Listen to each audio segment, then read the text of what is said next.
Hey everyone, thanks for tuning in to today's cyber story. As you know, my name's Eddie Phillips. I'm with Shield Networks, and we'd like to do something a little bit different today. Normally we have a really splashy rock and roll introduction, and we're really energetic, but today I want to focus something on that's a little bit more serious.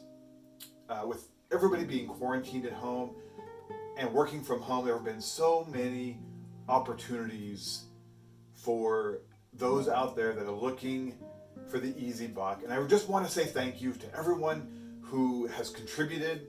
You know, just recently here we had a couple of law firms and a local company with a national presence install ransomware. And you know who that goes to benefit? It benefits Joe.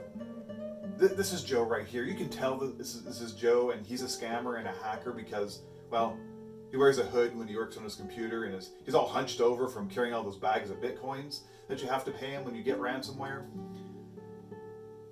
Since we last talked about ransomware, you know, we talked about the stat of the revenue being $1 billion for Joe and his friends.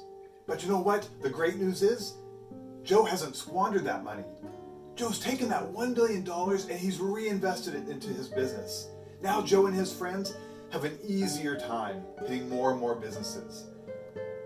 It's expected to be 15 times the revenue it was over the last year or so. And we have those of you to thank who have, instead of taking that revenue of your own and investing it in things like email security and network security and proper backup and disaster recovery, no, you haven't been selfish.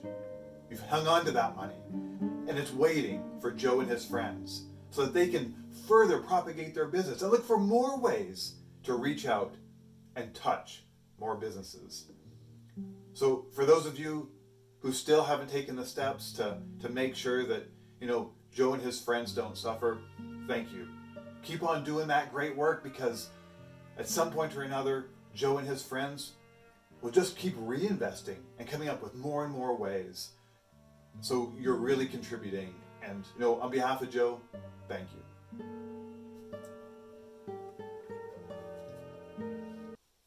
Okay, everyone, if you haven't picked it up, total sarcasm. I'm so sorry to hear about all of those businesses that have been hit in the last little while with ransomware. But I have to be frank, we're at a point now where there is no excuse. The awareness out there, the daily news that comes out with yet more ransomware hits. And like I said on our last ransomware video last fall, it's not that hard to protect yourself. And certainly not that hard to recover.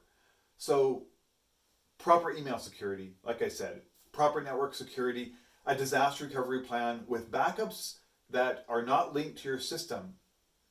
Nowadays, we can recover a system from ransomware in as little as 2 hours. There is no excuse. It's getting worse these days, right? So the examples I used before about the law firms and the other company, they're getting hit by a ransomware called ransomware, and it's one of the worst ever. And the reason it's so bad is it doesn't behave like normal ransomware, where it comes to your computer, encrypts all your files, encrypts your network files, and then asks you to pay to get them back. It actually steals a copy of them. So if you're storing sensitive information, the people that are releasing and using ransomware are then able to basically blackmail you into paying them. There are ways to help prevent that too. You don't want to be the low-hanging fruit. You need to invest in cybersecurity, or I'm going to have to keep doing these Joe videos, because they're just going to be reaping the benefits of people being lax in their security. If you need help, drop us a line, send us a message. We're happy to help out. Stay safe out there.